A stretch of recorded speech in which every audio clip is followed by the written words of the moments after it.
کیا عورت وزیر اعظم یا صدر بن سکتی ہے؟ اور آخر کون تھی ملکہ بلقیس؟ کیا وہ ایک جنات کی بیٹی تھی؟ تو ان سب سوالوں کو لے کر ہم حاضر ہوئے ہیں۔ میں ہوں حمزہ احمد صدیقی اور آپ دیکھ رہے ہیں وصلیہ۔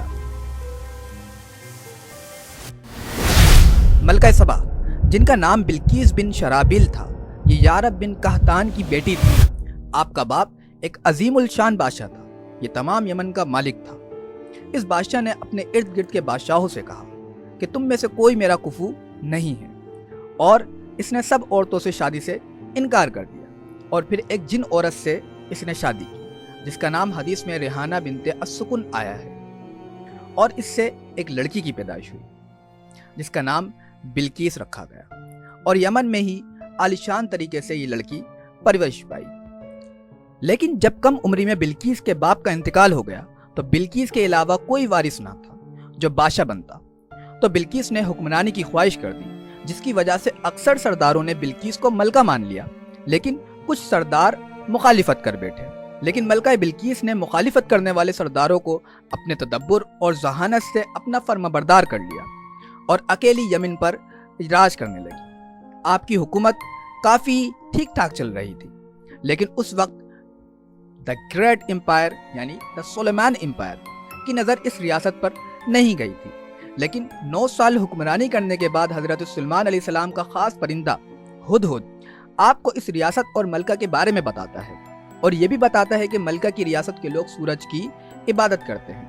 تو حضرت سلیمان علیہ السلام ملکہ بلقیس کو ایک خط لکھتے ہیں کہ ایک خدا پر ایمان لے کر آؤ، ورنہ ہم یمن پر حملہ کر دیں گے۔ تو یہ خبر سن کر ملکہ بلقیس ڈر گئیں اور حضرت سلیمان علیہ السلام سے ملاقات کے لیے روانہ ہوئیں۔ جب آپ کی ملاقات حضرت سلیمان علیہ السلام سے ہوئی تو آپ کے معجزات دیکھ کر حضرت بلقیس ایمان لے کر آئیں، اور ساتھ ہی حضرت سلیمان نے ملکہ بلقیس کو اپنے نکاح میں لے لیا، اور حضرت سلیمان نے ملکہ بلقیس کو یمن پر اپنا خلیفہ بنایا، جس کی مدت 4 سال بتائی جاتی ہے۔ تو دوستو، یہ تھا مختصر تعارف ملکہ بلقیس کا۔ اب بات کریں کیا عورت ایک بادشاہ یا صدر ہو سکتی ہے؟ کیونکہ بعض علماء اس طرف چلے گئے اس واقعے کو لے کر کہ ایک عورت امام یا صدر بن سکتی ہے، کیونکہ ملکہ بلقیس ایک عورت تھیں جو حضرت سلیمان علیہ السلام سے پہلے اور بعد بھی یمن پر حکومت کرتی رہیں۔ تو اس سوال کو حل کرنے کے لیے جان لیں کہ امامت 2 طرح کی ہوتی ہے۔ ان میں سے پہلی وہ امامت ہے کہ جو رسول اللہ صلی اللہ علیہ وسلم کے خلیفہ پر صادقہ ہے، یعنی یہ خلافت دین کو قائم کرنے اور ملت اسلامی کو جمع کرنے اور ان کی حفاظت کرنے کا نام ہے، اور اس کی اطاعت تمام امت پر واجب ہے، اور یہ خلافت خلفائے راشدین کی امامت یا خلافت تھی۔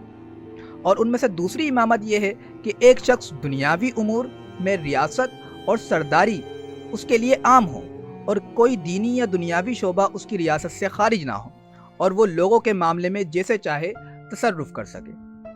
تو دوستو، یہ 2 طرح کی امامت ہے، اور شریعت میں عورت ان میں سے کسی امامت کا حق نہیں رکھتی ہے۔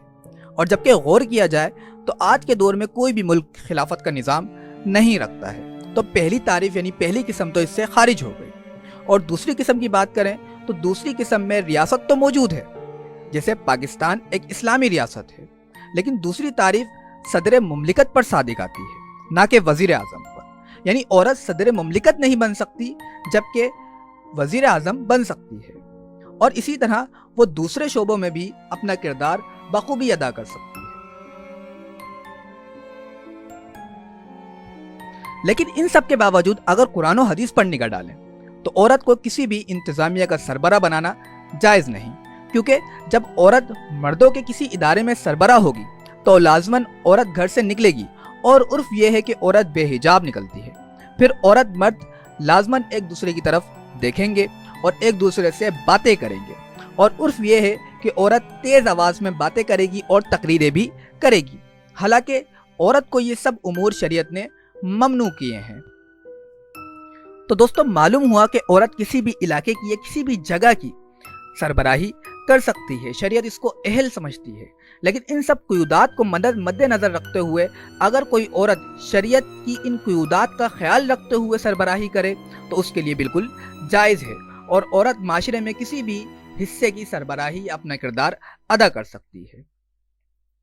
تو دوستو آج کی ویڈیو کو یہاں تک ہی رکھتے ہیں، اپنے میزبان کو اجازت دیں، ملتے ہیں اگلی ویڈیو میں اسی اپنے پن کے ساتھ۔ السلام علیکم ورحمۃ اللہ۔